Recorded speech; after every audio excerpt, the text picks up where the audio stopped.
أما بعد فأعوذ بالله من الشيطان الرجيم بسم الله الرحمن الرحيم قل هل يستوي الذين يعلمون والذين لا يعلمون إنما يتذكر أولو الألباب وقال صاحب القرآن صلى الله عليه وسلم كن عالما أو متعلما أو معينا أو محبا ولا تكن الخامس فتهلك صدق الله مولانا العظيم وصدق رسوله النبي الأمي الكريم ونحن على ذلك لمن الشاهدين والشاكرين والذاكرين والحمد لله رب العالمين اللهم صل على سيدنا مولانا محمد وعلى آله وأصحابه وبارك وسلم اللهم صل على سيدنا مولانا محمد وعلى آله وأصحابه وبارك وسلم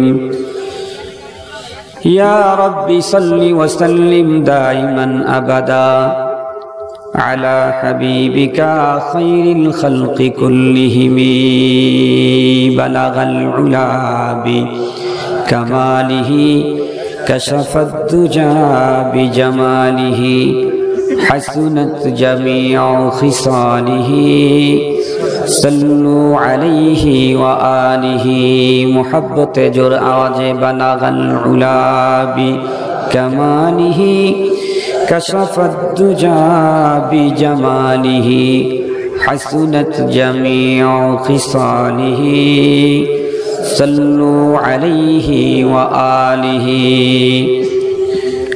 صدر محترم অধ্যকার নরসিংদী রায়পুরার ঐতিহ্যবাহী দ্বীনি বিদ্যাপীঠের অন্যতম বালুয়াকান্দি শামসুল উলুম মাদ্রাসার উদ্যোগে আয়োজিত 2 দিনব্যাপী ঐতিহাসিক ইসলামী মহাসম্মেলনের প্রথম দিনের শ্রদ্ধাভাজন সম্মানিত সভাপতি মুআজ্জাজ হযরত বুজুর্গ উলামায়ে কেরাম, বিভিন্ন দ্বীনি মাদারিস থেকে আগত নূরে চশমা আজিজ তালাবা, বিভিন্ন গ্রাম অঞ্চল দূরদরাজের এরিয়া থেকে সমাগত সম্মানিত সুধী, সর্বপ্রথম আল্লাহ পাকের দরবারে আলিশানে লাখো কোটি শুকর যে আল্লাহ তাআলা অত্যন্ত দয়া করে মায়া করে ভালোবেসে আমাদের হায়াতকে দীর্ঘায়িত করে আজকের এই মুহূর্ত পর্যন্ত সুস্থ সবল রেখে দুনিয়ার সমস্ত ঝামেলা থেকে মুক্ত করে দ্বীনের নিসবতে কোরআনে পাকের মুহাব্বতে জান্নাতে আয়োজনের মাঝে আমাদের উপস্থিতির তৌফিক দিয়েছেন। সে আল্লাহ পাকের দরবারে আমরা সকলে শুকরগুজার হচ্ছি। জবান খুলে ভক্তি সহকারে মুহাব্বত নিয়ে দিল থেকে আবেগের সাথে উচ্চ কণ্ঠে সকলেই পড়ে নেই আলহামদুলিল্লাহ। সম্মানিত উপস্থিতি, আপনারা এতক্ষণ পর্যন্ত দেশের খ্যাতিমান হযরত উলামা মাশায়েখদের জবান থেকে অত্যন্ত দরদ মাখা তথ্য সমৃদ্ধ জরুরি দ্বীনি আলোচনা শুনতেছিলেন। মাহফিলের আজকের শেষ মুহূর্তে আল্লাহ তাআলা আমার মতো একজন নালায়েককে আপনাদের খিদমতে উপস্থিত করে দিয়েছেন। আমিও আল্লাহ পাকের উপরে পূর্ণ আস্থা রেখে তাঁর কালামে মাজিদ থেকে একখানা আয়াতে কারিমা তেলাওয়াত করার সৌভাগ্য পেয়েছি। নবী করিম সাল্লাল্লাহু আলাইহি ওয়াসাল্লামের অসংখ্য অগণিত হাদিস মুবারাকা থেকে একখানা হাদিস পাঠ করেছি। রাত্রি 11টা সম্ভবত পেরিয়ে গেছে। লম্বা টাইম কথা বলার অভ্যাসও নাই, শক্তি সামর্থ্যও নাই, আমার মনে হয় সুযোগও নাই। সবকিছু মিলে সংক্ষিপ্ত সময় আপনাদের খেদমতে কিছু জরুরি দ্বীনি আলোচনা করব। তবে আলোচনা শুরু করার আগে আপনাদের মনের একটা প্রশ্নের জবাব দিয়ে দেই।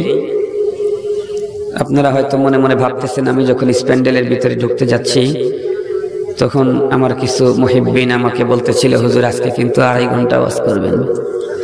হ্যাঁ, আমাকে বলতেছিলেন, মুহাব্বতের সাথেই বলেছেন, ভালোবাসা আছে দিল থেকে, তবে ভালোবাসাটা যদি আল্লাহর ওয়াস্তে হয় তাহলে ভালোবাসা আমার ঈমানকে পরিপূর্ণ করবে। এজন্য আমরা পৃথিবীর কাউকেও যদি কখনো ভালোবাসি আল্লাহর ওয়াস্তে ভালোবাসবো ইনশাআল্লাহ, অন্য কোনো স্বার্থের জন্য না, আল্লাহর ওয়াস্তে ভালোবাসা। সম্মানিত উপস্থিতি, আমি আপনাদেরকে একটা মনের প্রশ্নের জবাব দিতেছি। সেটা হলো অনেকেরই মনের ভিতরে প্রশ্ন, হুজুর এত রাত পর্যন্ত অপেক্ষায় রইলাম, আপনি বয়ান করবেন, আমরা শুনবো, আপনি 1 ঘন্টা 5-10 মিনিট কথা বলে চলে যাবেন, এটা তো আমাদের অনেক কষ্ট হবে।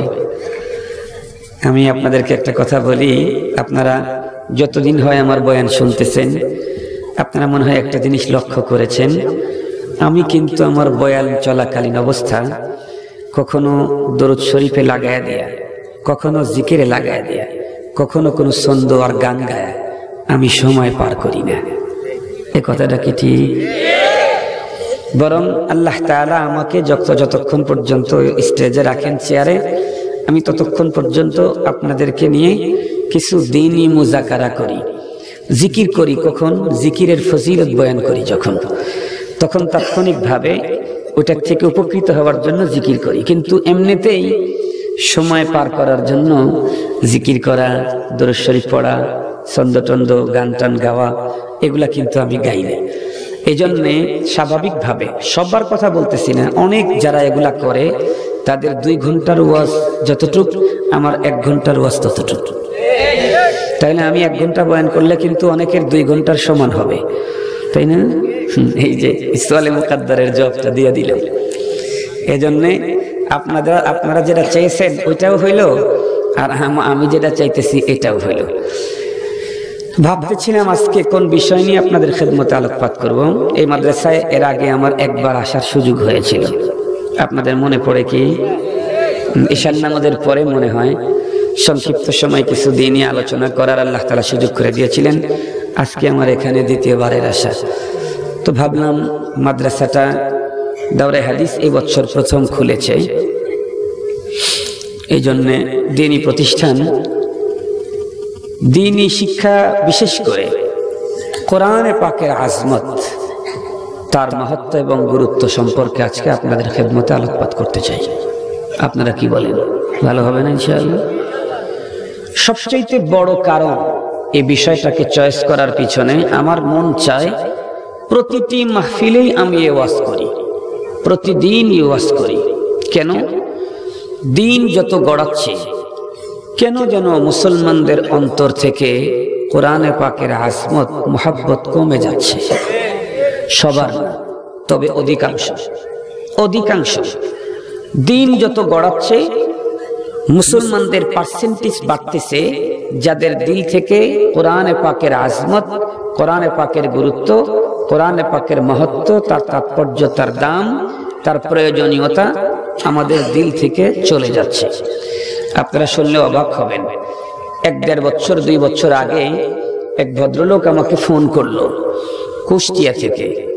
ফোন করলে আমি জিজ্ঞেস করি, কে বলছেন ভাই, কোথা থেকে বলছেন? তো সে লোক বলল, হুজুর আমি কুষ্টিয়া থেকে বলতেছি।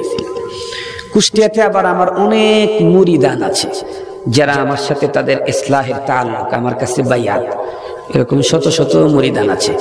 এবং কুষ্টিয়াতে আমি তুলনামূলক একটু বেশি যাই, ইসলাহি প্রোগ্রামেও যাই কুষ্টিয়াতে। ওখানকার মানুষের যেহেতু আত্মার সম্পর্ক, ইসলাহির তাআল্লুক আমার সাথে, আমার উপরে কিছু দায়িত্ব তো আছে। তো আমাকে ফোন দিয়ে বলতেছে, হুজুর একটা মাসআলা জানতে চাই। কি মাসআলা? তো সে আমাকে বলতেছে, হুজুর টিভি, ছবি এবং কোরআন এক ঘরে রাখা যাবে কি? মানে টিভিও রাখবে, ছবিও রাখবে, কোরআনও রাখবে। তো আমি বললাম যে ভাই, তুমি তো আমার কাছ থেকে ধর্মের ফয়সালা জানতে চাইতেছো। ধর্ম কর্ম কোরআনের আগে সঠিক বেঠিক নির্ণয় করার জন্য আল্লাহ তাআলা তোমাকে আরেকটা বস্তু দিয়েছেন, তার নাম হলো তোমার আকল, মস্তিষ্ক। এটা দিয়েও পৃথিবীর অনেক ভালো মন্দ নির্ণয় করা যায়। কোরআনে পাকের কাছে যাওয়া লাগে না, মাথা দিয়ে নিজের মস্তিষ্কর বিবেক দিয়েই বোঝা যায়। তো কোরআনে পাকের ফয়সালা আমি পড়ে বলি, তোমাকে যে আল্লাহ বিবেক দিয়েছেন সেই বিবেকের কি উত্তর তোমার কাছ থেকে আমি জানতে চাই। তোমার কি মনে হয় টিভি আর কোরআন ছবি এক ঘরে রাখতে এটাই ভালো মনে হয় তোমার কাছে? বলে না হুজুর, বিবেক তো এটাকে কখনোই সমর্থন দেয় না। আমি বললাম যে ভাই, বিবেক হলো ছোট আদালত, কোরআন হলো সর্বোচ্চ আদালত। ছোট আদালতেই যদি কাস্টডি হয়, বড় আদালতে তো রেহাই পাওয়ার কোনো সুযোগ নাই। তোমার বিবেকই যদি এটাকে অনুমতি না দেয়, সেখানে কোরআন তোমাকে কেমনে অনুমতি দিবে? সে তখন আমাকে জিজ্ঞাসা করে, আশ্চর্য কথা, সে বলে হুজুর তাহলে কি একটা কাজ করা যাবে? আমি বললাম কেমন? কয় যেহেতু ঘরের ভিতরে টিভি আর ছবি আছে, তাহলে কোরআনে পাককে বারান্দায় রাখি। আপনাদের কোনো অনুভূতি নেই? পৃথিবীর মুসলমানদের এখন অনুভূতি হারা হয়ে গেছে। মিয়ানমারের রোহিঙ্গা মুসলমানদের নির্যাতন, হত্যা, এর দৃশ্য দেখে আজকে তাম পৃথিবীর মুসলিম রাষ্ট্রগুলির নেতৃত্বে যারা আছে তারা নিশ্চুপ হয়ে আছে। অথচ তাদের হত্যা, তাদের আঘাত, তাদের উপরে যে বর্বরতা চালানো হচ্ছে, জাহেলিয়াতের যুগের সেই বর্বরতাকেও হার মানিয়ে দিচ্ছে। আজকে পৃথিবীর কোনো এক কান্ট্রিতে যে কোনো একজন মানুষ আক্রান্ত হলে তার ধর্মের নেতা, তাদের ধর্মীয় রাষ্ট্রগুলির পক্ষ থেকে কড়া প্রতিবাদ, সমালোচনা এবং অ্যাকশন শুরু হয়। কিন্তু রোহিঙ্গা মুসলমানদেরকে নির্মম অমানবিক নির্যাতন করে তাদেরকে হত্যা করা হচ্ছে। এখানে বিশ্বের নেতৃবৃন্দের বিবেক নিশ্চুপ হয়ে আছে। শুধু মৌখিক দুটি প্রতিবাদ মানুষের উপরে নির্মম পৈশাচিক নির্যাতন বন্ধের জন্য যথেষ্ট নয়। যাদের হাতে পাওয়ার আছে, ক্ষমতা আছে, তারা এটাকে বন্ধ করার জন্য কার্যকরী পদক্ষেপ গ্রহণ করা দরকার। মানবাধিকার সংস্থাগুলি কই তাদের তৎপরতা? শুধুই দুটি কলম লিখে দিলেই কি মানবতা রক্ষা হয়ে গেল? সম্মানিত উপস্থিতি, যেই বৌদ্ধ ধর্মে নাকি জীব হত্যা মহাপাপ, সেই ধর্মের কথা বলে আজকে মুসলমানদেরকে কুড়াল দিয়ে লাকড়ি যেভাবে চিরে সেইভাবে চিরে হত্যা করা হচ্ছে। জীবন্ত মানুষটাকে আগুনে পুড়িয়ে ছারখার করা হচ্ছে। মাকে আগুন দিয়ে পুড়িয়ে মার পেট থেকে তার বাচ্চা বের করা হচ্ছে। এই জন্য আমি আপনাদের কাছে, রোহিঙ্গা মুসলমানদের পক্ষ থেকে আপনাদের কাছে আবেদন জানাই, কমপক্ষে 5 ওয়াক্ত নামাজের পরে আল্লাহ পাকের কাছে চোখের পানি ছেড়ে দিয়ে আহ্বান করেন, আয় আল্লাহ, গৌর গোবিন্দের মতো পিচাস জালেমকে তুমি শাহজালাল ইয়ামানি একজন মাত্র আল্লাহর বান্দা দিয়ে তার তখতে তাজ তছনছ করে দিয়েছো, তার কবর রচনা করেছো। আয় আল্লাহ, শাহজালাল ইয়ামানির মতো আরো একজন মানুষ মিয়ানমারে পাঠায়া দাও। সম্মানিত উপস্থিতি, কথাগুলি খুব ভালো করে বুঝবেন। দিন দিন মুসলমানদের ধর্মীয় অনুভূতি রোগে আক্রান্ত হচ্ছে। মানুষের শরীরে যদি অনুভূতি থাকে, তাহলেই তো আঘাতপ্রাপ্ত হলে সে হাতটাকে সরানোর চেষ্টা করবে, রক্ষা করার জন্য চেষ্টা করবে। বাট যার হাতে কোনো অনুভূতিই নাই, সে আবার তার হাত জ্বালানো থেকে, পোড়ানি থেকে রক্ষা করার কোনো সুযোগ নাই। মুসলমানদের ঈমানি অনুভূতি নষ্ট হয়ে যাচ্ছে। কি মারাত্মক কথা বললো! ঘরের ভিতরে টিভি আর ছবি আছে, এই জন্য আল্লাহর কোরআনকে বারান্দায় রাখতে চাই। আমি তখন তাকে বললাম, কি বললে মিয়া তুমি?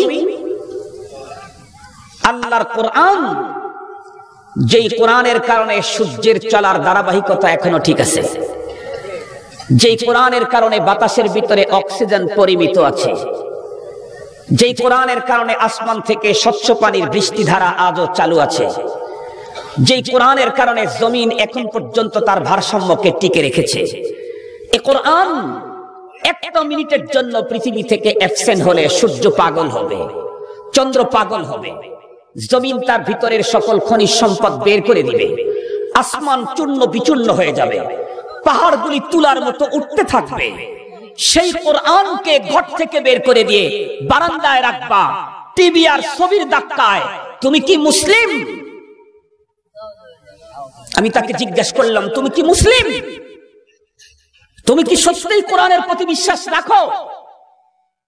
তুমি যদি কোরআনের প্রতি বিশ্বাসী হও, তাহলে টিভি আর ছবির ধাক্কায় কোরআনকে ঘর থেকে বের করতে পারো না, বরং কোরআনের ধাক্কা দিয়া টিভি আর ছবিকে ঘর থেকে বের করে দাও। কোরআনের ধাক্কা দিয়া টিভি ছবি বের করো। আজকে দেখবেন মুসলমান তার ঘরে নেতার ছবি রাখার যে এহতেমাম গুরুত্ব আছে, আল্লাহর কোরআন রাখার সে গুরুত্ব নাই। কথাটা সত্য? সম্মানিত উপস্থিতি, খুব ভালো করে বুঝবেন, খুব ভালো করে বুঝবেন।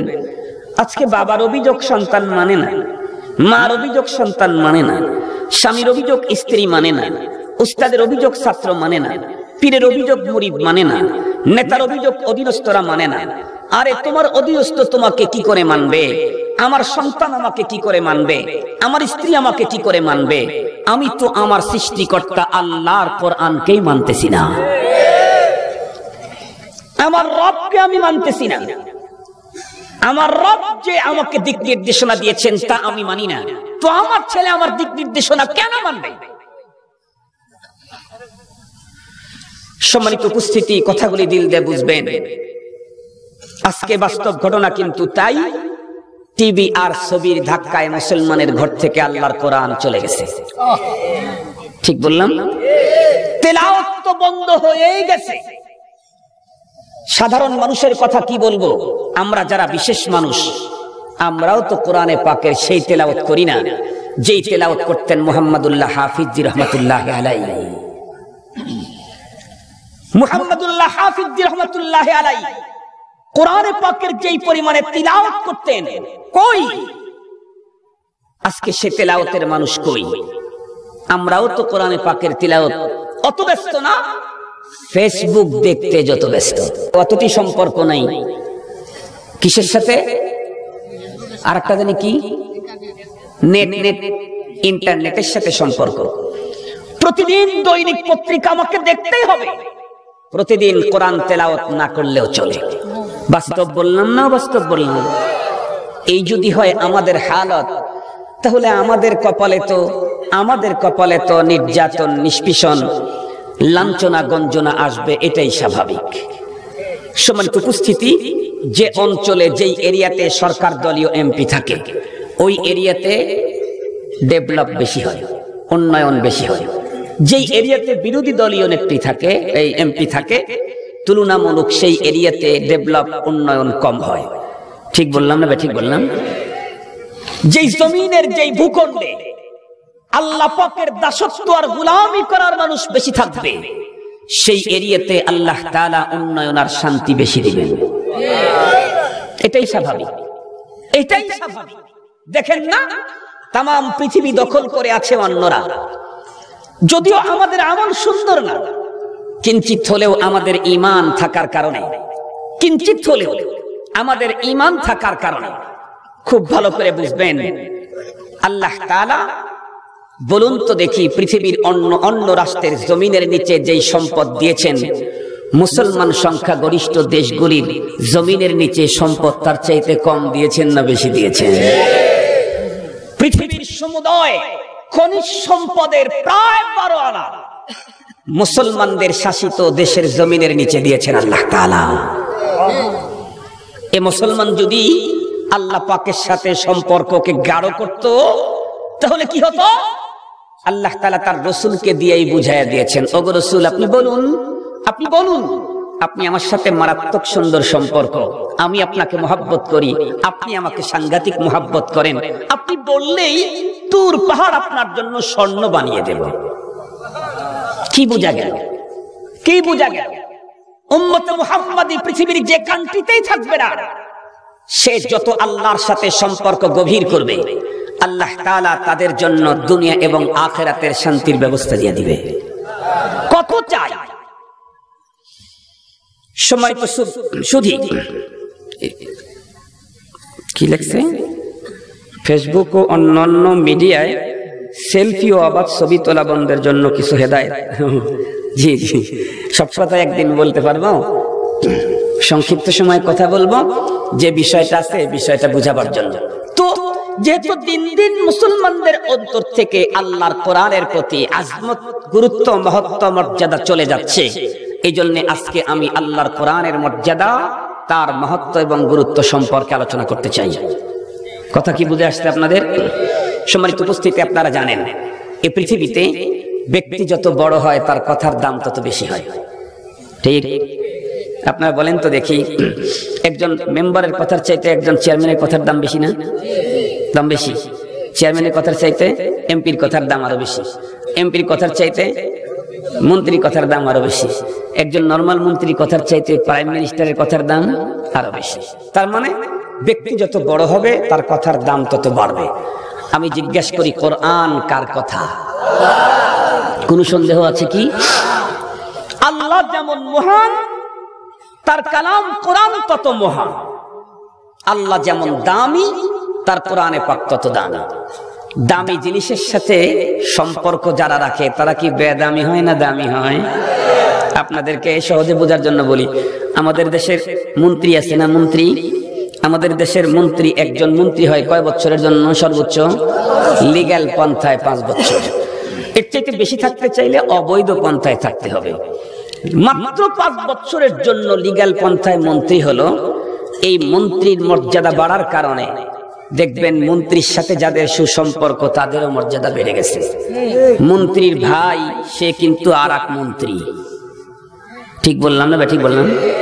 মন্ত্রীর ওয়াইফের ভাই সে তো 1.5 মন্ত্রী সমান। মন্ত্রীর বন্ধু সে তো 3 এমপির চাইতে বেশি পাওয়ার রাখে। মন্ত্রীর গাড়ির ড্রাইভার, ওরে বাপ রে বাপ, সুবহানাল্লাহ, সেও কিন্তু ছোটখাটো এমপির চেয়ে কম না।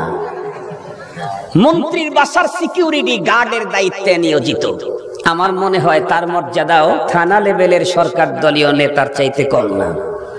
কারণ সে অনুমতি না দিলে এই মন্ত্রীর সাথে দেখা করার কোনো সুযোগ নাই। তো সবগুলা মানুষের দাম কেন বাড়লো? একজন দামি মানুষের সাথে সম্পর্ক রাখার কারণে, সেটা হলো মন্ত্রী। মন্ত্রীর দাম আছে, তাই এর সাথে যারাই সুসম্পর্ক রাখে তাদেরই দাম বাড়ে। যে কোনো দিক দিয়ে হোক সুসম্পর্ক রাখলেই দাম। পক্ষান্তরে যদি মন্ত্রীর সাথে সম্পর্ক খারাপ হয়, সে যদি মন্ত্রীর আপন ভাইও হয়, মন্ত্রীর দাপট যত বাড়বে ভাইয়ের মর্যাদা তত বাড়বে, ভাইয়ের জীবনের ঝুঁকি তত বাড়বে। আমার কথা আপনারা সমর্থনও দিলেন না, নাকচও করলেন না, আমি কিছুই বুঝলাম না। মন্ত্রীর আপন ভাই যদি মন্ত্রীর সাথে সম্পর্ক খারাপ হয়, মন্ত্রীর পাওয়ার বাড়লে আপন ভাইয়ের মর্যাদা বাড়ে না জীবনের ঝুঁকি বাড়ে? ঠিক তদ্রূপ আল্লাহর কোরআন সাংঘাতিক দামি, মন্ত্রীর মতো না। মন্ত্রী তো মন্ত্রণালয়ের চেয়ারম্যান হয়েছে অনলি ফর 5 বছরের জন্য। আল্লাহর কোরআন, আল্লাহর কালাম কয় বছরের জন্য? জোরে বলুন। কিয়ামত তক, তার মানে কিয়ামত হয়ে গেলে কোরআন আল্লাহর কালাম বাদ পড়ে যাবে না? বলেন আজীবনের জন্য। আজীবনের জন্য কোরআন আল্লাহর কালাম। সুতরাং এই কোরআনের সাথে পৃথিবীর যে কোনো মানুষ সুসম্পর্ক রাখবে, কোরআন তাদের মর্যাদা বাড়ায় দিবে।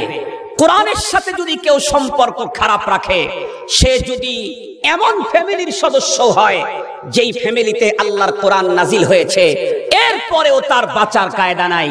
যার জ্বলন্ত প্রমাণ সূরা লাহাব, তাব্বাত ইয়াদা আবি লাহাব। আবু লাহাবকে চিনেন না আপনারা? আবু লাহাব তো হাশেমি, কুরাইশি, হাশেমি, বিশ্বনবীর চাচা। যেই ফ্যামিলিতে কোরআন নাজিল হয়েছে সেই ফ্যামিলির সদস্য আবু লাহাব। এরপরেও কোরআনের সাথে তার সম্পর্ক খারাপ হওয়ার কারণে আজীবনের জন্য কোরআনে পাক আবু লাহাবের জন্য ঘোষণা দিয়ে দিল, তাব্বাত ইয়াদা আবি লাহাব। সম্মানিত উপস্থিতি, এই জন্য স্পষ্ট ভাষায় বলতে চাই, আপনি যেই হন, মন্ত্রী হন, মিনিস্টার হন, ব্যারিস্টার হন, লয়ার হন, সচিব হন, ব্রিগেডিয়ার হন, লেফটেন্যান্ট হন, কর্নেল হন, জেনারেল হন, গ্রামের হন আর শহরের হন, এদেশের হন আর বিদেশের হন, যে কোনো সভ্যতার হন, যে কোনো কালারের হন, যে কোনো রঙের হন, যে কোনো ভাষার হন, যে কোনো কান্ট্রির হন, আল্লাহর কোরআনের সাথে যার সম্পর্ক ভালো, কোরআন তার মর্যাদা বাড়ায় দিবে। কোরআনের সাথে সম্পর্ক খারাপ করে আমেরিকার প্রেসিডেন্ট আর জাতিসংঘের মহাসচিব হলেও কোরআন তার আন্ডা বাচ্চা বের করে দিয়ে ছাড়বে। সম্মানিত সুধী, কোরআনে পাকের সাথে একজন মানুষ সবচেয়ে বেশি সম্পর্ক রাখছে। কেমন? কোরআন সে নিজে পড়ে, অন্যকে পড়ায়। কোরআন সে নিজে বুঝে, অন্যকে বুঝায়। সে নিজে কোরআনের জীবন গড়ে, অন্য মানুষকে কোরআনের জীবন গড়ার আহ্বান করে। এ হলো সাম্প্রতিক কালের সবচাইতে কোরআনের সাথে সুইটেবল সম্পর্ক স্থাপনকারী। এর চাইতে উন্নত সম্পর্ক আপাতত বিশ্বে আর কারো নাই। বলে এই লোকটার মর্যাদা কেমন? আল্লাহ পাকের কালামে আল্লাহ তাআলা নিজেই বলেন, ইয়ারফাইল্লাহুল্লাযীনা আমানু মিনকুম ওয়াল্লাযীনা উতুল ইলমা দারাজাত। এই পৃথিবীর যত সৃষ্টিকুল তোমরা দেখো, এর ভিতরে সবচাইতে বেশি মর্যাদা হলো ঈমানদার যারা তাদের। তবে ও ঈমানদার, তোমাদের ভিতরে কিছু ভিআইপি পারসন আছে। আল্লাহ পাক বলেন, আমার কাছে ভিআইপি পারসন হলো হযরত উলামায়ে কেরাম। সুবহানাল্লাহ বললেন না যে? আজকে দেখেন কোন একজন মানুষের নামে কেস হয়ে গেছে, পুলিশ তাকে হন্য হয়ে খুঁজতেছে, কিন্তু এই যার নামে ওয়ারেন্ট হয়েছে, এই ওয়ারেন্টের আসামি একজন এমপির সাথে কোনো জায়গায় মিটিং এ আছে, এমপির কাছেই দাঁড়ানো আছে।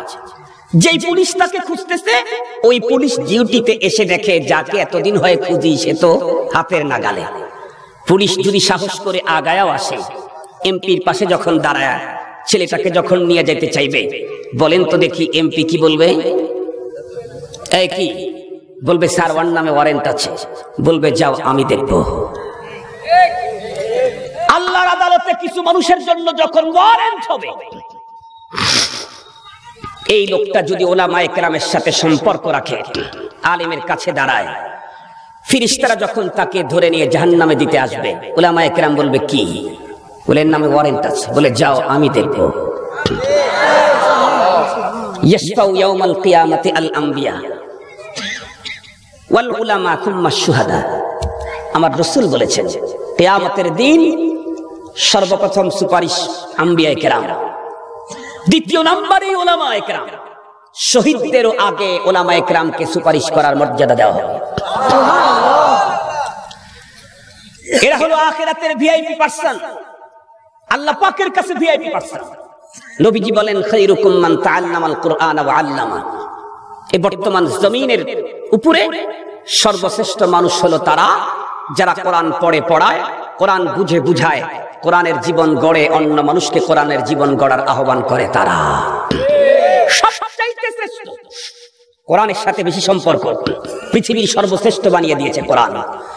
আর একজন মানুষ এত বেশি সম্পর্ক রাখে নাই কোরআনে পাকের সাথে, কোরআন বুঝতে পারে নাই, বুঝাইতে পারে নাই, তবে সে কোরআনের সাথে মুহাব্বত রেখে কোরআন তেলাওয়াত করতে করতে মস্তিষ্কের মেমোরিতে কোরআন সেভ করে ফেলেছে। তার মানে হাফেজে কোরআন হয়ে গেছে।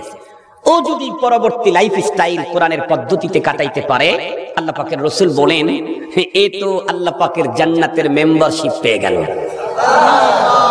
আপনারা অবশ্যই দেখেছেন, আমাদের দেশে যারা পার্লামেন্টের সদস্য হয়, এরা যখন অ্যাসেম্বলিতে যখন মিটিং চলে, নিজেদের জন্য সংরক্ষিত চেয়ার তো আছে, তারা ইচ্ছা করলে ৫, ৭, ১০ জনকে টিকিট দিয়ে পার্লামেন্টের ভিতরে ঢুকানোর অধিকার রাখে না? রাখে না? হাফেজে কোরআন যারা হবে, আল্লাহ তাআলা তাদেরকে জান্নাতে তো স্পেশাল আসন দিবেন। এরা আরো ৮-১০ জনকে টিকিট দিয়ে আল্লাহর জান্নাতে ঢুকানোর পাওয়ার আল্লাহ তাদেরকে দিয়ে দিবে। তার মানে পার্লামেন্টের সদস্যরা পার্লামেন্টের মেম্বারশিপ পাওয়ার কারণে আরো অনেককে পার্লামেন্টের অধিবেশন দেখানোর সুযোগ পায়। হাফেজে কোরআন মরণের পরে আল্লাহর জান্নাতের মেম্বারশিপ পাওয়ার পরে আরো অনেক মানুষকে আল্লাহর জান্নাতে ঢুকানোর পাওয়ার পায়। আর একজন মুসলমান আরো কম সম্পর্ক রাখছে কোরআনের সাথে, তবে সম্পর্ক ভালো। কি? সে হিফজও করতে পারে না, দেখে দেখে একটু পড়তে পারে। আলহামদুলিল্লাহ বললেন না যে? দেখে দেখে পড়তে পারে। ও মিয়া, কোরআনে পাকের তিলাওয়াত কত মজা, কত দাম। কিতাব খুলে দেখো, কোন মানুষ যখন কোরআনে পাককে শুদ্ধ তেলাওয়াত করে তখন ফেরেশতাগুলি এই মানুষটার মুখের কোরআনে পাকের তিলাওয়াত শোনার জন্য আসমান থেকে জমিনে আসে। যতক্ষণ পর্যন্ত তিলাওয়াত করে ততক্ষণ পর্যন্ত ফেরেশতারা আনন্দে দুলতে থাকে। ওই যে দেখেন না, আমাদের দেশের ক্রিকেট খেলা যখন চলে, ছক্কা যখন মারে, ওরে আল্লাহ, সারা বাংলাদেশের যুবকদের পায়ের নিচে আর মাটি থাকে না। ঠিক বললাম না? ঠিক বললাম? ওরা লাফ দিয়ে উপরে উঠে পড়ে, পায়ের নিচে তখন মাটি থাকে নাকি? লাফ দিলে কি মাটি থাকে? ছক্কা মারছে কোথায়, লাফাইতেছে কোথায়? কোরআনে পাকের যখন কোন মুসলমান নারী পুরুষ তিলাওয়াত করে, আল্লাহ পাকের নূরের তৈরি ফেরেশতাগুলি আনন্দের চোটে ছক্কা মারলে যেমন লাফালাফি করে, তার চাইতে বেশি লাফালাফি করে। আপনারা মনে হয় কিছুদিন আগে দেখলেন একজন দর্শক কেমনে যেন সকল পুলিশের পাহারাকে সেট করে ভিতরে ঢুকে পড়ে একজন খেলোয়াড়ের সাথে হ্যান্ডশেক করছে। দেখছেন মনে হয়? হাদিসে পাকের মধ্যে আসছে, হাদিসে পাকের মধ্যে আসছে, কোন মুসলমান নারী আর পুরুষ যখন বিশুদ্ধ কোরআন তেলাওয়াত করে, কমপক্ষে শুদ্ধ, এর তেলাওয়াত শুনতে গিয়া ফেরেশতাদের এমন অবস্থা হয়, এক পর্যায়ে ফেরেশতাগুলি যায় কোরআন তেলাওয়াতকারীর ঠোঁটে চুমা দেয়। কোরআনে পাকের তিলাওয়াতকারীর ঠোঁটে চুমু লাগায়। ইমামে আসিম রাহমাতুল্লাহি আলাইহি, উনি বড় বিশ্ববরেণ্য কারি ছিলেন। উনি খুব বেশি কোরআনে পাকের তিলাওয়াত করতেন, কিন্তু ওনার সিস্টেম ছিল, উনি যখনই কোরআন শরীফ তিলাওয়াত করতেন তখনই ওনার মুখ থেকে এমন সেন্টের স্প্রে হতো, যেই জাতীয় সেন্ট আতর পৃথিবীর মানুষ জীবনেও কোনোদিন শোকে নাই। আপনারা বলেন তো দেখি, যত বড় পিসাবি হোক, যত বড় বুজুর্গই হোক, ফজরের নামাজের আগে ঘুম থেকে উঠে কথা বললে মুখের থেকে কি স্প্রে, সুগন্ধি স্প্রে হয় না দুর্গন্ধ? দুর্গন্ধ। বেগমের কাছে গেলেও বলবে একটু কুলি করে আসো। বেগমের কাছে গিয়ে কথা বললেও কি বলবে? একটু কুলি করে আসো। খুব আদরের সন্তান হলেও মা তাকে মুখের সাথে মুখ লাগাইতে দেয় না। ব্রাশ করে যা, আগে ব্রাশ কর, বড় আদরে, তারপরে আগে ব্রাশ করো। কেন? মানুষ কিছুক্ষণ মুখ বন্ধ করে রাখলে তার মুখ থেকে দুর্গন্ধ হবে, এটাই স্বাভাবিক। কিন্তু ইমামে আসিম রাহমাতুল্লাহি আলাইহি গভীর রাত্রে ফজরের পরেও ঘুম থেকে উঠে কোরআনে পাকের তিলাওয়াত করলে সুঘ্রাণ স্প্রে হতো। ওনার ছাত্রদের ভিতরে এক ছাত্র এটার পিছনে লেগে গেল, হুজুরকে জিজ্ঞেস করে, হুজুর বলেন, আবার জিজ্ঞেস করে, তাও বলেন, জোর করে ধরছে। ইমামে আসিম রাহমাতুল্লাহি আলাইহি তখন উত্তর করলেন, কয় বাবা শোনো, তুমি জোর করে ধরলে, আমি তো বলতে চাইতেছিলাম না। আমি একদিন শুয়ে পড়ছি, কোরআনে পাক তিলাওয়াত করে মুহাম্মাদুর রাসূলুল্লাহ সাল্লাল্লাহু আলাইহি ওয়াসাল্লামের সাথে আমার দেখা। নবীজি এসে আমাকে ডেকে বলে, আসিম, তুমি তোমার জীবনের অধিকাংশ মুহূর্তে আল্লাহর কালাম তেলাওয়াত করো, আসো আমি তোমার ঠোঁট দুটো একটু চেটে নেই। বিশ্ব নবীজি তার জবান দিয়ে আমার ঠোঁট চুষলেন। সেই দিন থেকে আমি কোরআনে পাক তেলাওয়াত করলেই মুখ থেকে পয়গম্বরের মুখের ঘ্রাণ বের হয়। ये কোরআন,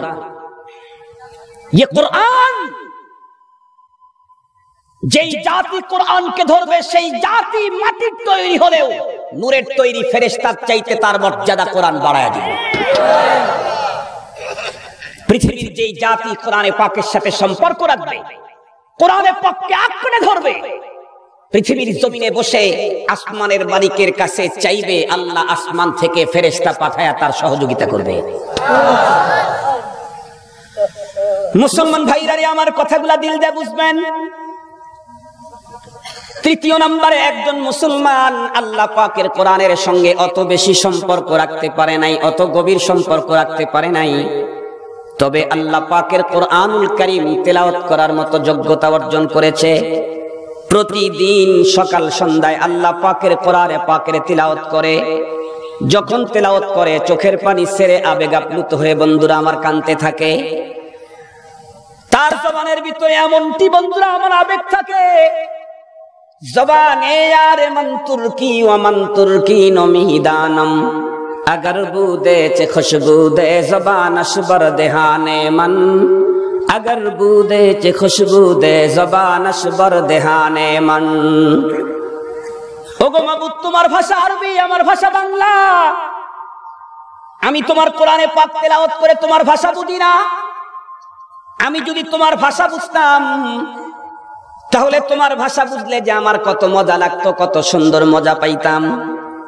শুধু তাই নয় মুসলমান, খুব ভালো করে বুঝবেন, এই কোরআনুল কারীমের সঙ্গে যাদের সম্পর্ক বড় গভীর হয়, আল্লাহওয়ালাদের দরবারের বন্ধুরা আমার জুতা যারা বহন করে, এরা তো কোরআনে পাক তেলাওয়াত করলে কোরআনে পাকের অক্ষরের ভিতরে তাদের মাওলাকে দেখতে পায়।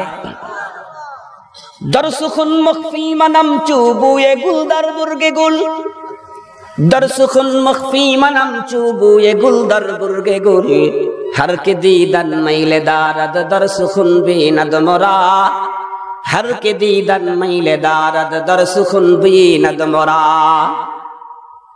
মুসলমান বন্ধুরা আমার খুব ভালো করে বুঝবেন, কোরআনের অক্ষরের দিকে তাকায় যদি কোরআনের মালিককে খুঁজে বের করতে চাও, ও মুসলমান শুধুমাত্র কেবলমাত্র কলেজ আর ভার্সিটি গিয়ে হবে না, মাদ্রাসার ভিতরে পড়লেও হবে না। মাদ্রাসার ভিতরে বন্ধুরা আমার পড়ার পরে তোমাকে আল্লাহওয়ালার সহবতে গিয়া ইন্টার্নি করা লাগবে।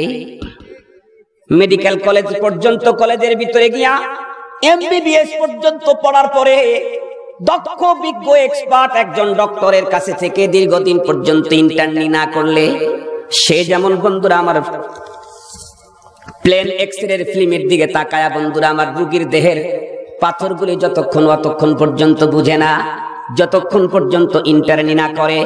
ও মুসলমান, যতই পড়াপড়ি করো আল্লাহওয়ালার সহবতে থাইকা ইন্টার্নি না করলে কোরআনের অক্ষরের দিকে তাকায়া মাওলারে খুঁজে পাওয়া যায় না। तमन्ना दर्द दिल की हो तू कर खिदमत फकीरों की, तमन्ना दर्द दिल की हो तू कर खिदमत फकीरों की, नहीं मिलता ये गौहर पादशाहों की खजीनों में। तमन्ना दर्द दिल की हो तू कर खिदमत फकीरों की, नहीं मिलता ये गौहर पादशाहों की खजीनों में। न कुछ उन खिर कपूशों की अकीदत हो तो देख उनको, यदे बैजा लिए बैठे हैं अपने आसितीनों में, यदे बैजा लिए बैठे हैं अपने आसितीनों में। मुहतरम, কথাটা একটু শক্ত হয়ে গেল। কথা ছিল কোরআনে পাকের অক্ষরের তিলাওয়াত, এটাও মুহাব্বত রাখছে কোরআনের সাথে, তিলাওয়াত করে প্রতিদিন, সকাল বিকাল তিলাওয়াত করে, রাতে তিলাওয়াত করে, বলে এর মর্যাদাও আল্লাহর কোরআন এ পরিমাণে বাড়ালো। কেমন বাড়ালো? ও যতক্ষণ কোরআন তেলাওয়াত করে ততক্ষণে আসমানের মালিক ওর পরবর্তী জীবন চলার জন্য ওর আমল নামায় কোটি কোটি নেকি ঢুকায় দেয়। পরবর্তী জীবনে আমল নেকি লাগবে না? দুনিয়ার জীবনে যেমন টাকার বিকল্প নাই, টাকার বিকল্প নাই, টাকাই লাগে, পরকালীন জীবনে নেকির বিকল্প নাই, নেকি লাগবে। সম্মানিত উপস্থিতি, পরকালীন জীবনে নেকি যার যত বেশি তার জান্নাত তত হাইফাই। দুনিয়ার জীবনে টাকা যার যত বেশি তার গাড়ি তত হাইফাই, তার বাড়ি তত হাইফাই। পরকালীন জীবনে নেকি যার যত বেশি তার জান্নাত তত হাইফাই, তার চেয়ার তত হাইফাই। সুবহানাল্লাহ, সুবহানাল্লাহ বলেন। পরকাল দুনিয়ার জীবন 70 বছর, তাই যদি সব ব্যাংকে টাকা রাখতে হয়, পরকালের জীবন তো অনন্তকাল, তাহলে সেই জীবনে চলতে চাইলে সব ব্যাংকে নেকি রাখা দরকার আছে না নাই? বাংলাদেশে টাকা রাখার ব্যাংকের অভাব নাই, পূবালি থেকে শুরু করে পশ্চিমা পর্যন্ত, ইসলাম থেকে শুরু করে অন ইসলাম পর্যন্ত, ব্রাক থেকে শুরু করে প্রশিকা পর্যন্ত, ইসলাম, ঠিক বললাম না? ঠিক বললাম? কত রঙের ব্যাংক। যারা বড় লোক দেখবেন সব ব্যাংকে অ্যাকাউন্ট আছে, পরকালের যারা বড় লোক হবে এদেরও সব ব্যাংকে অ্যাকাউন্ট। নামাজের ব্যাংকে নেকি, রোজার ব্যাংকে নেকি, সালামের ব্যাংকে নেকি, সদকার ব্যাংকে নেকি, যাকাতের ব্যাংকে নেকি, কোরআন তেলাওয়াতের ব্যাংকে নেকি, তাহাজ্জুদের ব্যাংকে নেকি, আওয়াবিনের ব্যাংকে নেকি, চাষতের ব্যাংকে নেকি। সম্মানিত উপস্থিতি, 5 ওয়াক্ত নামাজের ব্যাংকে নেকি, সুন্নতের ব্যাংকে নেকি, ফরজের ব্যাংকে নেকি, দান খয়রাত করার ব্যাংকে নেকি, জিহাদের ব্যাংকে নেকি। পরকালীন জীবনে সবচেয়ে বড় হবে সেই ব্যক্তি ভালো কাজের যত ব্যাংক আছে সব ব্যাংকেই তার নেকি আছে আছে।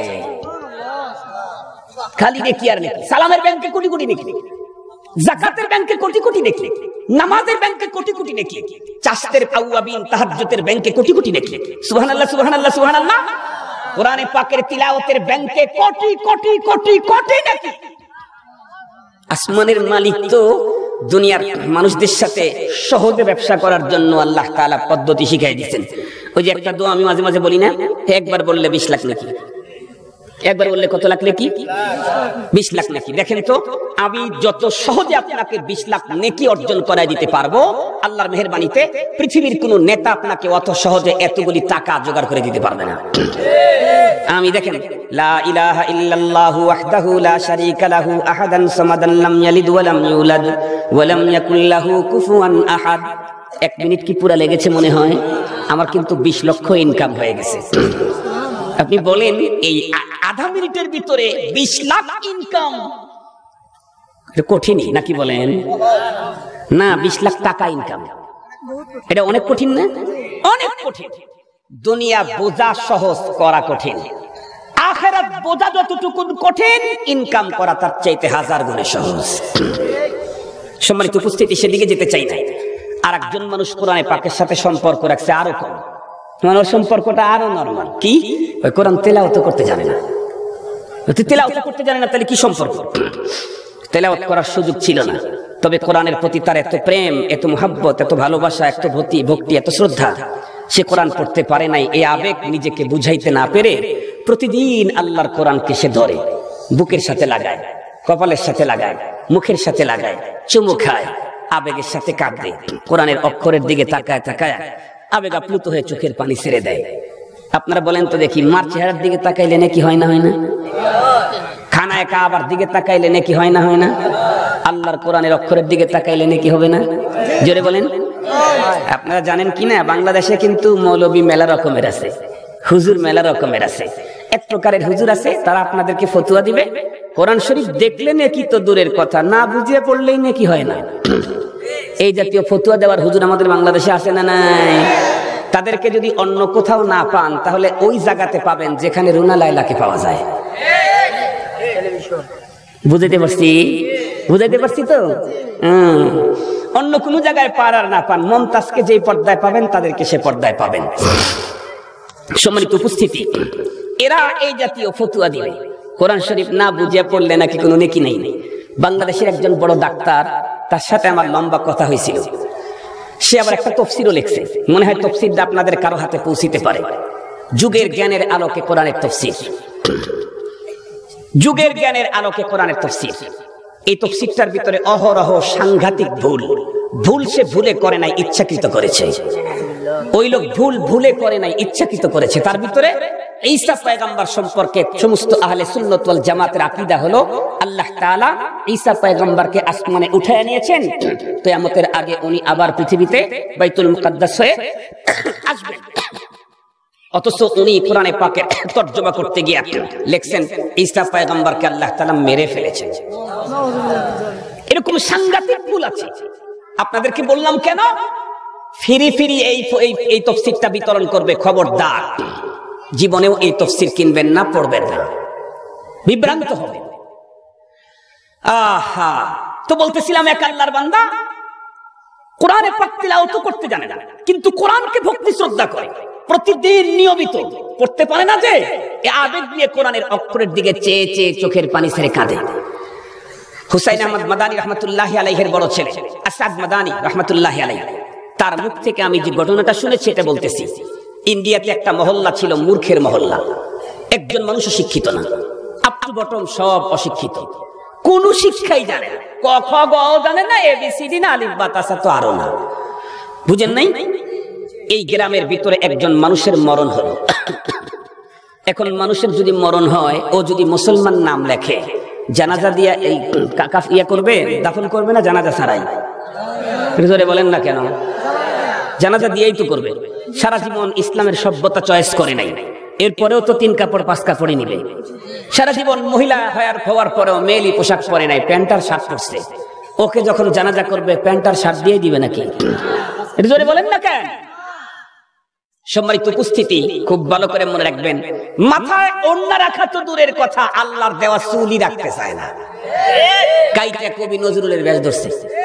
এরকম লোক আমাদের দেশে মহিলা আছে না নাই? সম্মানিত উপস্থিতি, আমার তো মনে চায় যারা জন্মের পর থেকে মৃত্যুর আগ মুহূর্ত পর্যন্ত ইসলামী সভ্যতা কালচার মানলো না, সারা জীবন পশ্চিমাদের সভ্যতায় নিজেকে চালানো, এই লোকটাকে মরণের পরে পশ্চিমাদের সিস্টেমে কবর দেওয়া দরকার। ওকে ইসলামের প্যাকেট দেওয়া ঠিক না। আপনাদেরকে একটা মিসাল দিলে বুঝবেন। মনে করেন ঈদের আগে শপিং করতে গেছেন, তো গিয়ে দেখলেন পেগাসাস, বাটা, তারপরে কি বলে লোটো, লোটো তো মনে হয় আছে এখন, লোটো একটা আছে না, হ্যাঁ লোটো, এটা মনে হয় নতুন আমদানি হয়েছে, এটা মানে যেটা নতুন আসে এটাই ছেলেরা। তো তিনটা শোরুম ইসের জুতার সুন্দর সুন্দর ইয়া দোকান, তো আপনি বাটাতে ঢুকে সব ফ্যামিলির জন্য বাটার সামগ্রী কিনলেন। আপনি যখন চলে আসবেন, বিদায় নেবেন, তখন আপনাকে কিসের প্যাকেট দিবে? বুঝেন নাই আমার কথা? পেগাসাসেরটা দিবে, কিটা দিবে? বাটা। যদি বাটার প্যাকেট না দিয়া পেগাসাসের প্যাকেটের ভিতরে যদি লোটো নিয়ে আসেন, বাসায় ঢোকার পরে ফ্যামিলির লোকেরা যখন দেখবে পেগাসাসের প্যাকেট, ভিতরে যখন দেখবে লোটো, তখন আপনাকে ভদ্র বলবে না বাটপার বলবে? সত্যি কথা বললেন না কেন ভাই? বাটপারি বলবে। সারা জীবন পশ্চিমাদের সভ্যতা মানার পরে যাদেরকে ইসলামের প্যাকেটে কবরের ভিতরে শোয়ানো হয়, মুনকার নাকির ওদেরকে উপরের প্যাকেটটা দেখে মুসলমান মনে করলো, ভিতরে খুইলা দেখবে বুশ মার্কা। মুনকার নাকিরের কাছে ও বাটপার প্রমাণিত হবে। ঠিক বললাম না ভাই? ঠিক বললাম। ইসলামের প্যাকেট দিয়ে যদি তোমাকে মরতে হয়, তাহলে ইসলামের সভ্যতা তোমাকে মানতে হবে। মুসলমান ভাইরারে আমার, লম্বা কথা বলতে চাই না। মহল্লার ভিতরে মানুষ মরে গেছে, তাকে তো জানাজা পড়াইতে হবে। এই জন্য গ্রামের কয়েকজন মানুষকে আশেপাশের গ্রামে মোল্লা খোঁজার জন্য বের করে দেওয়া হলো। এদিক সেদিক ঘোরাঘুরি করার পরে না কোনো গ্রামে কোনো আলেমের সন্ধান পাওয়া গেল না। এভাবে রাত্রিটা কেটে গেল। সকাল বেলায় উঠে গ্রামের মানুষেরা বড় চিন্তায় চিন্তিত, আর কতক্ষণ পর্যন্ত মৃত ব্যক্তির লাশটাকে আমরা ধরে রাখবো? জানাজা করা ছাড়া কবরের ভিতরে ঢুকানেরও তো কোনো কায়দা নাই। শেষ পর্যন্ত মহল্লার মুরব্বীরা মশওয়ারা করলো, শোনো, কোন গ্রামে হুজুর আছে না নাই আমাদের তো জানা নাই, পথের ভিতরে দুই একজনকে দাঁড় করায় দেব। পথের ভিতরে দেশ বিদেশের অনেক মানুষ যাওয়া আসা করে, কিন্তু মেন রোড থেকে আমাদের গ্রামটা বেশ 1-2 কিলোমিটার ভিতরে। পথের চলতি একজন মুসাফির যদি হুজুর মিলা যায়, তাকে যদি বলি প্লিজ আল্লাহর ওয়াস্তে একটু আমাদের গ্রামের ভিতরে ঢুকে মৃত ব্যক্তিকে জানাজার ব্যবস্থা করেন, কোন মুসাফির রাজি হবে না এত লম্বা রাস্তা ভিতরে ঢুকা বের হওয়া। এই জন্য একটা কাজ করা যায়, বলে কি আমাদের কবরস্থানটাও তো রাস্তার ওইদিকেই, চলো আমরা আমাদের লাশটাকে গোসল করে কাফন পরায়া জানাজা ছাড়াই আমরা তাকে কাঁধের উপরে বহন করে ওই রাস্তার পাশে নিয়ে দাঁড় করায় রাখি, ওখানে আমরা দাঁড়িয়ে থাকি। এই পথ দিয়ে যদি আল্লাহ তাআলা কোনো আলেম মিলায় দেয়, আমরা তার কাছে রিকোয়েস্ট করলে উনি তাৎক্ষণিকভাবে হয়তো আমাদের জানাজাটা করায় আমাদের উপকার করতে রাজি হবে। শেষ পর্যন্ত তাই করা হলো। কিন্তু বন্ধুরা আমার, আসআদ মাদানী রাহমাতুল্লাহি আলাইহি বলেন, তখন তো জনবসতি অনেক কম ছিল। 10 মিনিট 15 মিনিট পরে পরে রাস্তা দিয়ে দুই একজন মানুষ দেখা যেত। সকাল থেকে বেশ বন্ধুরা আমার, সূর্য অনেক দূর পর্যন্ত উঠে গেল, কিন্তু কোনো হুজুরের সন্ধান পাওয়া যায় না। শ্বশুরের চেহারার ভিতরে বালিন্নতার ছাপ আর টেনশনের ভাব। সবাই ভাবতেছে, আল্লাহ, আরো যদি দীর্ঘক্ষণ পর্যন্ত রাখতে হয়, কোনো হুজুর না পাওয়া যায়, লাশটা তো ফুলে যাবে, ফেটে যাবে, গন্ধ বের হবে, তখন আমরা কি করব? তাছাড়া এতক্ষণ পর্যন্ত লাশটা বাসার ভিতরে রেখে কেউ তো খাবারেরও সুযোগ নাই। সবাই মিলে যখন আল্লাহ আল্লাহ করতেছিল, এমন মুহূর্তের ভিতরে সামনের দিকে দেখা গেল একজন মানুষ বাইসাইকেলে করে সামনের দিকে অগ্রসর হয়। মুখের ভিতরে তার দাড়ি, মাথার ভিতরে সুন্দর টুপি। লোকেরা নিশ্চিত হলো নিঃসন্দেহে আল্লাহর বান্দা, কোনো আলিম হবে। লোকটা আস্তে আস্তে বন্ধুরা আমার একদম কাছাকাছি যখন এসে গেল, আসার পরে কি দেখলো সামনে একজন মুসলমানের লাশ দেখা যায়। অমনিতে আল্লাহর বান্দা বাইসাইকেল থেকে নিজে নেমে গেল। কেন? কারণ ইসলাম আর শরীয়ত একজন মুসলমানের মৃতদেহকেও অনেক মর্যাদা দিয়েছে। মুসলমানের ডেড বডি, লাশ, আই লাশ, এটাকেও ইসলাম শরীয়ত মর্যাদা দিয়েছে। এটাকে যখন তোমরা গোসল করাও, খবরদার জোরে ডলে ডলে গোসল করাই। একে যখন কবরস্থ করার জন্য কাঁধে করে যখন লাশ বহন করো, খবরদার এই দুলে দুলে চলো না। অত্যন্ত ইজ্জত সম্ভ্রমের সাথে, আদবের সাথে, ধীরে স্থিরে, অত্যন্ত ভদ্রতার সাথে তাকে নিয়ে যাও। কিন্তু দুঃখ আর পরিতাপের বিষয় হলো, যে মুসলিমকে আল্লাহ তাআলা তার ডেড বডিকেও এত মর্যাদা দিলেন, আল্লাহর জমিনে আজকে সেই জিন্দা মুসলমানগুলি বড় নিগৃহীত, বড় নির্যাতিত, বড় মূল্যহীন। সম্মানিত উপস্থিতি, খুব ভালো করে বুঝবেন, মুসলিম সমাজেও তো মুসলমানের মর্যাদা নাই। সাধারণ মুসলমান তো দূরের কথা, নিজের বাবা মাকে মর্যাদা দিতে শিখে না, এখন নিজের বড় ভাইকে শ্রদ্ধা দেওয়া শিখে না। অথচ আমার রাসূল কি বলেছেন? মাল্লাম ইয়ারহাম সাগীরানা ওয়া লাম ইউক্কির কাবীরানা ফালাইসা মিন্না। সাংঘাতিক কথা বলেছেন। যে বড়কে শ্রদ্ধা, ছোটকে স্নেহ করলো না, নবীজি বলেন ও আমার উম্মতি না। সাংঘাতিক কথা বলেছেন। এরপরেও বলুন, মুসলিম সমাজে বর্তমানে বড়কে শ্রদ্ধা, ছোটকে স্নেহ করার প্রবণতাটা কি পরিমাণে আছে? জোরে বলুন। আহা, আল্লাহর বান্দা মুসলমান যখন দেখলো কি রে, এ তো ইমানদারের লাশ মনে হয়, আল্লাহর বান্দার দূর থেকেই বাইসাইকেল থেকে নেমে পায়ে হাঁটা শুরু করে দিল। হাঁটতে হাঁটতে বন্ধুরা আমার একদম কাছে চলে এলো। জিজ্ঞাসা করলো, ভাই কি মাজেরা, কি হয়েছে? লোকেরা সব ঘটনা খুলে বললে। লোকজন তার কাছে অনুরোধ করলো, ভাই একটু প্লিজ অনুগ্রহ করে আপনি আমাদের লাশটাকে জানাজা করায়া দেন, নাইলে গতকালকে অমুক টাইমে মরে গেছে, এখন পর্যন্ত কোনো লোক পাই নাই, কতক্ষণ পর্যন্ত লাশ নিয়ে আমরা বসে থাকবো? আল্লাহর বান্দা গরিব দিকে তাকায়া বলল, ভাই আমি একজন পুলিশের চাকরি করি, এই টাইমে আমাকে আমার কাজে যোগদান করতে হবে, এতটুক টাইম আমার যাইতেই লাগবে, আমি তোমাদের এই কাজটা করার মতো সুযোগ নাই। গ্রামের প্রতিটি মানুষ চোখের পানি ছেড়ে কেঁদে। আগন্তুক ব্যক্তি পায়ের উপরে যখন পড়ে গেল, আল্লাহর বান্দা মানবিক কারণেই তখন বন্ধুরা আমার স্বীকৃতি দিতে বাধ্য হলো, তার জন্য পানির ব্যবস্থা করা হলো। বন্ধুরা আমার, আল্লাহর বান্দা পানি দিয়ে ওযু করে সবাইকে বন্ধুরা আবার দাঁড় করায় মুসাফির জানাজার নামাজটা পড়ায় দিলেন।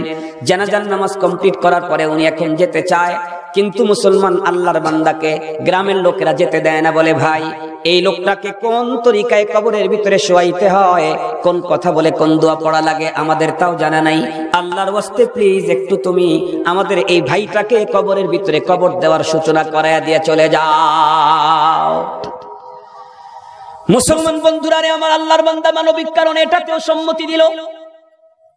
এক পর্যায়ে নিজ হাতে তারে কবরের ভিতরে নামাইলো। বন্ধুরা আমার, মাটি দেওয়া শুরু করে দিয়ে উনি চলে গেলেন।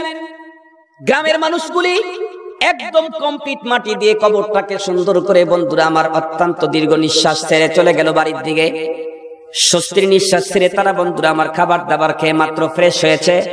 এতক্ষণে তাকায় দেখে গ্রামের ভিতরে ওই লোকটাকে দেখা যাচ্ছে, যেই লোকটা বেশ কিছুদিন বন্ধুরা আমার কিছুক্ষণ পূর্বে জানাজার নামাজ পড়ায় বন্ধুরা আমার উপকার করেছিল। এই আল্লাহর বান্দা অফিসে যাওয়ার পর পকেটের ভিতরে হাত দিয়ে দেখে তার প্রয়োজনীয় চাকরির একটা কাগজও পকেটের ভিতরে নাই। জীবিকা নির্বাহের একমাত্র পথ হলো তার চাকরি। অনেকগুলি ফ্যামিলি সদস্য শুধুমাত্র কেবলমাত্র চাকরির মাধ্যমে আল্লাহ পাক রব্বুল আমিন তাকে দুনিয়াতে জীবিকার ব্যবস্থা করে দিয়েছে।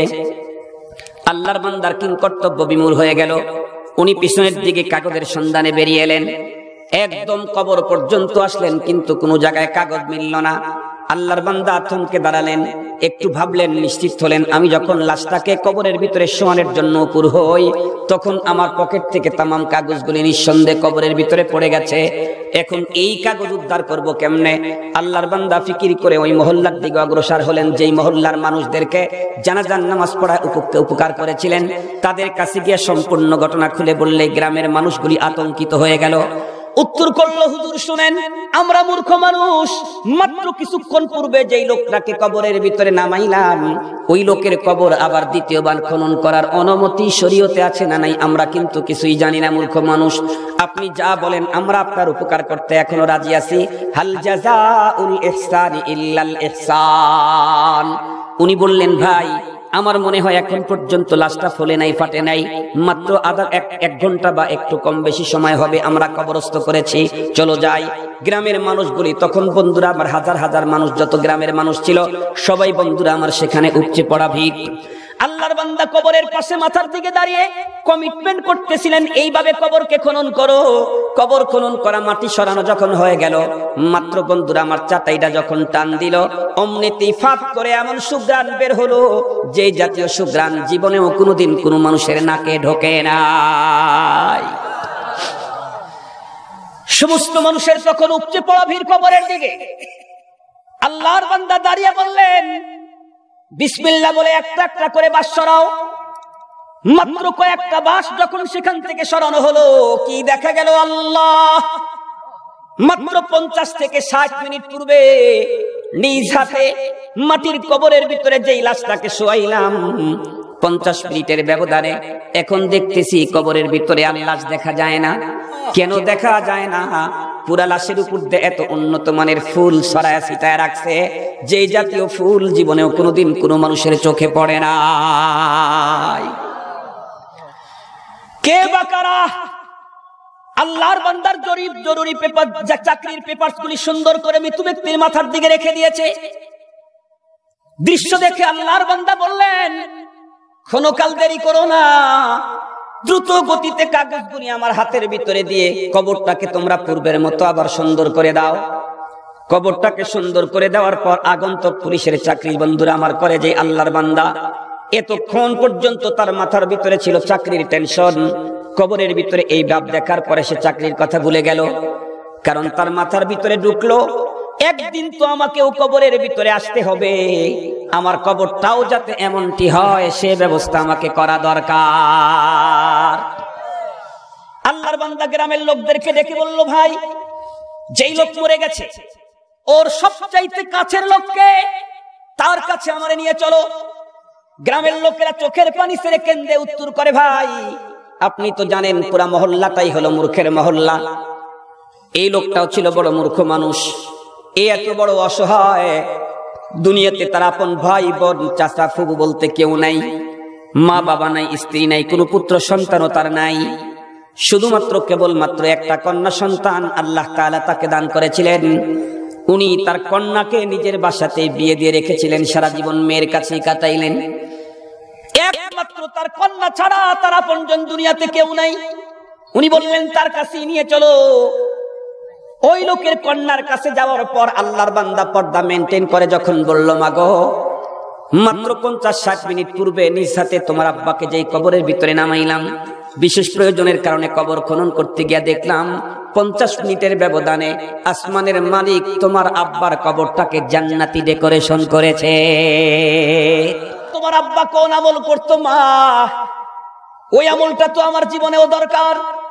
कैसे कैसे ताजदारो पादशाह चल बसे, वो खजीना बाला खाना शान शौकत क्या हुई, कैसी कैसी खूबसूरत रानियां शहजादियां, तन बदन सब गल गया है शक्ल सूरत क्या हुई। ए बिरादर जी जहान तरफ तनस्त, जान बाइज़राइल आखिर दादनस्त, बाप भाई माँ बुहिन फर्जंद जन और यारगार, आशिको माशूक नौकर बंदे खिदमत गुजार, काम आने का नहीं हर एक जुदा हो जाएगा, बल्कि एक एक उस्ब दुश्मन जन का हो जाएगा, हुस्न तेरा चंद रोज आखिर फना हो जाएगा, जिस पे तेरा नाज है वो खाक में मिल जाएगा, जिस पे तेरा नाज है वो खाक में मिल जाएगा। মাগো বলো বলো তোমার আব্বা কোন আমল করছে মা, ওই আমল আমার জীবনেও দরকার, আমার কবরটা যেন জান্নাতি ডেকোরেশন হয়। আল্লাহ পাকের পয়গম্বর বলেছেন, আল কবর রাউদাতুম মিন রিয়াদিল জান্নাহ আও হুফরাতুম মিন হুফারিন নার।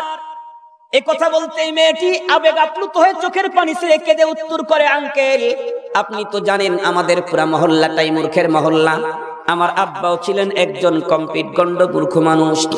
তবে একটা কথা আমার মনের মস্তিষ্কের মণিকোঠায় বারবার জাগ্রত হয়, আব্বা আমার কৃষক ছিলেন, প্রতিদিন সকাল থেকে সন্ধ্যা পর্যন্ত মাঠে ঘাটে কাজ করতেন। সন্ধ্যা ঘনায় গেলে আব্বা যান মাঠ থেকে বাসায় যখন ফিরতেন, আমাদের পুকুরে ওখানে ঘাটের ওখানে গিয়ে অত্যন্ত সুন্দর করে হাত পা গুলি সুন্দর করে পরিষ্কার করতেন। আমাদের ঘরের ভিতরে তক্তার উপরে মোটা একটা বই কাপড় দিয়ে পেছানো আছে, আমরা জীবনেও কোনোদিন ওই বইয়ের ভিতরে হাত লাগাই নাই। আব্বাজান বইটা উপরে রাখতেন, প্রতিদিন মাগরিবের পরে আব্বাজান বইখানা উপরের তক্তার থেকে নিচে নামাইতেন, দীর্ঘক্ষণ পর্যন্ত বুকের সঙ্গে জড়ায়া ধরতেন, কপালের সঙ্গে লাগাইতেন, চুমু খাইতেন, আবেগ আপ্লুত হয়ে চোখের পানি চাইরা কাঁদতেন। এরপরে কাপড়টা সুন্দর করে খুলে কোরআনে ওই বইটা খুলতেন, বইয়ের প্রতিটি লাইনের নিচে হাত দিয়ে বলতেন, ये भी सच कहा, ये भी सच कहा, ये भी मेरा मौला का फरमान है, ये भी मेरा मौला का फरमान। এই কথাগুলি বলে বলে চোখের পানি ছেড়ে কাঁদতেন। এটাও সত্য কথা, এটাও আমার আল্লাহর কথা, এটাও আমার মাওলার কথা। উনি তখন ডেকে বললেন, মা গো, বইটাকে আমাদের কাছে পাঠিয়ে দাও। বইটা যখন পাঠানো হলো, আল্লাহর বান্দার হস্তগত হওয়ার পরে দেখলেন, না না না, রবি ঠাকুর আর বন্ধুরা আমার কবি নজরুলের রচিত কোনো বই না, এটা তো আল্লাহ পাকের কালাম কোরআন। উনি তখন ডেকে বলেন, মা এখন আর তোমাকে আর কোনো প্রশ্ন করার আর আমার প্রয়োজন নাই, বুঝতে পেরেছি মা গো। তোমার আব্বা আল্লাহর কোরআন তেলাওয়াত করার মতো, শিখার মতো কোনো সুযোগ পায় নাই, কিন্তু কোরআনের প্রতি অস্বাভাবিক ভক্তি, শ্রদ্ধা, প্রেম আর ভালোবাসা নিয়া শিখতে যে পারে নাই, সেই আবেগটুকুন দিল থেকে মিটাবার জন্য প্রতিদিন আল্লাহর কোরআন খানা বুকের ভিতরে জড়ায় ধরে কানছে, চোখের পানি ছিঁড়ে ছিঁড়ে কোরআনে পাকের অক্ষরের দিকে তাকাইছে, আল্লাহ পাকের কাছে কানছে। আল্লাহ পাক রব্বুল আলামিন তোমার আব্বা কোরআনে পাককে মহব্বত করার কারণে তোমার আব্বাকে আমরা গ্রামের লোকেরা কবরের ভিতরে ঢুকাইতে দেরি করলেও আসমানের মালিক কোরআনওয়ালা আল্লাহ তোমার আব্বার কবরকে জান্নাতি ডেকোরেশন করতে দেরি করে নাই। আল্লাহু আকবার, আল্লাহু আকবার। মুসলমান বন্ধু, সেই জন্যই তো আমার পয়গম্বর বলেন, কুন আলিমান আও মুতাআল্লিমান আও মুঈনান আও মুহিব্বা। আল্লাহু আকবার বলেন, কুন আলিমান আও মুতাআল্লিমান আও মুঈনান আও মুহিব্বা। ও আমার উম্মতেরা, খুব ভালো করে শোনো, কুন আলিম, তুমি নিজে আলিম হয়ে যাও, তাহলে সৃষ্টির শ্রেষ্ঠ মানুষ হতে পারবে। আও মুতাআল্লিমান, অথবা তালিবুল ইলম হও, তাহলে তোমার পায়ের নিচে রহমতের ফেরেশতারা পর বিষয়ে সংবর্ধনা দিবে। আও মুঈনান, অথবা কোরআন আর কোরআনওয়ালাদেরকে তুমি সহযোগিতা করো। আও মুহিব্বান, চতুর্থ নম্বরে সহযোগিতা করার সুযোগ যদি তোমার নাও থাকে, কমপক্ষে আল্লাহর কোরআনকে মহব্বত করো, কোরআনওয়ালাকে মহব্বত করো। আমার পয়গম্বর বলেন, আল মারউ মা মান আহাব্বা, পৃথিবীর ভিতরে তুমি যাকে মহব্বত করবে, পরকাল তোমার তার সঙ্গে হবে। ও মুসলমান, আল্লাহ পাকের কোরআনের সঙ্গে যে কোনো দিক থেকে যদি কোনো মানুষ সুন্দর সম্পর্ক রাখতে পারে, আল্লাহ পাকের কোরআন প্রতিটি মানুষের মর্যাদা বন্ধুরা আমার বাড়ায়া দেয়। আসুন আজকের এই সমাবেশে কেউ ওয়াদা দিতে পারেন জীবনের শেষ মুহূর্ত পর্যন্ত কোরআনের সাথে সুসম্পর্ক রেখে চলবো? কেউ ওয়াদা দিতে পারেন? হাত উঁচু করেন। জীবনের শেষ মুহূর্ত পর্যন্ত কোরআনের সাথে সুসম্পর্ক রেখে বাঁচতে চাই। আল্লাহ তুমি আমাদেরকে তৌফিক দান করো। কোরআনকে সহযোগিতা করব, কোরআন ওয়ালাকে সহযোগিতা করব। সহযোগিতা করার সুযোগ যদি না থাকে, কোরআন ওয়ালাকে অন্তর থেকে মুহাব্বত করব ইনশাআল্লাহ।